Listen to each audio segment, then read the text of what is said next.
प्रिय मित्रों, आज जो हम पावन कथा सुनाने जा रहे हैं वो केवल एक व्रत की कहानी नहीं है।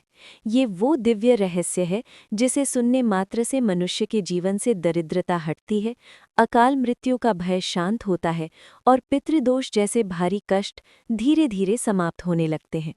कहा जाता है कि जो व्यक्ति पौष अमावस्या व्रत की कथा को श्रद्धा से सुन ले, उसकी घर में भगवान शिव की कृपा और माता पार्वती की करुणा स्थायी रूप से निवास करने लगती है।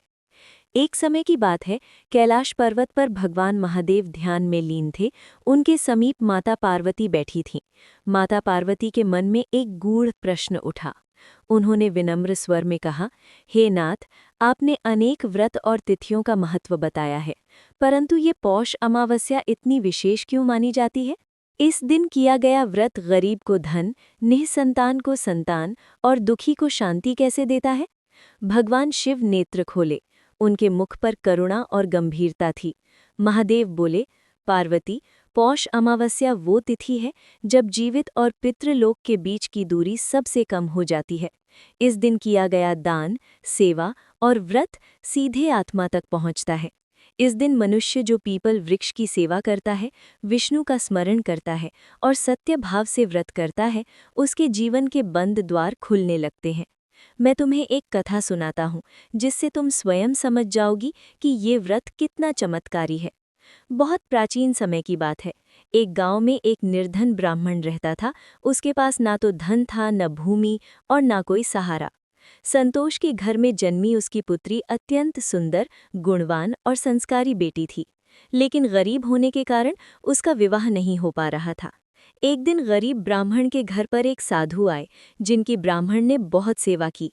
साधु ने ब्राह्मण की सेवा से खुश होकर उन्हें आशीर्वाद दिया। फिर ब्राह्मण ने अपनी कन्या के विवाह के लिए साधु से कोई उपाय पूछा। साधु ने कहा कि यहाँ से कुछ दूरी पर एक परिवार रहता है। यदि तुम्हारी कन्या हर रोज जाकर उसकी पत्नी की सेवा करे तो इसका विवाह हो जाएगा। अगले दिन सुबह उठकर कन्या उनके घर साफ सफाई करके अपने घर वापस लौटती है। उस घर में रहने वाली स्त्री हैरान हो जाती है कि रोज रोज कौन उसके घर में आकर सफाई करके चला जा रहा है। कुछ दिन बाद उस महिला ने ब्राह्मण की पुत्री को पकड़ लिया और पूछने लगी कि आप कौन हैं और क्यों रोज सुबह उनके घर की साफ सफाई करती हैं। तब कन्या ने साधु द्वारा कही गई सारी बातें महिला को बता दी। महिला ने उस कन्या की सेवा से खुश होकर जल्द उसका विवाह होने का आशीर्वाद दिया। लेकिन जैसे ही महिला ने ये आशीर्वाद दिया, वैसे ही उस महिला के पति की मृत्यु हो गई।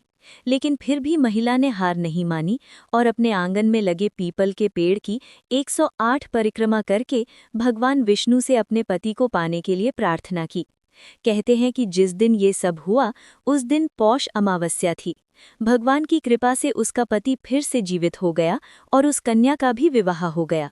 माना जाता है कि पौष अमावस्या के दिन जो जातक पीपल की परिक्रमा करता है, उसकी हर मनोकामना पूरी हो जाती है।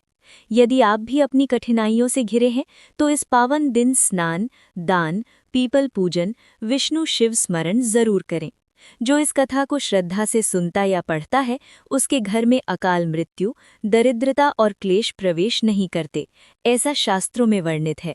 दोस्तों, ये कथा आपको कैसी लगी, ये बताने के लिए कमेंट बॉक्स में हर हर महादेव जरूर से लिखिएगा।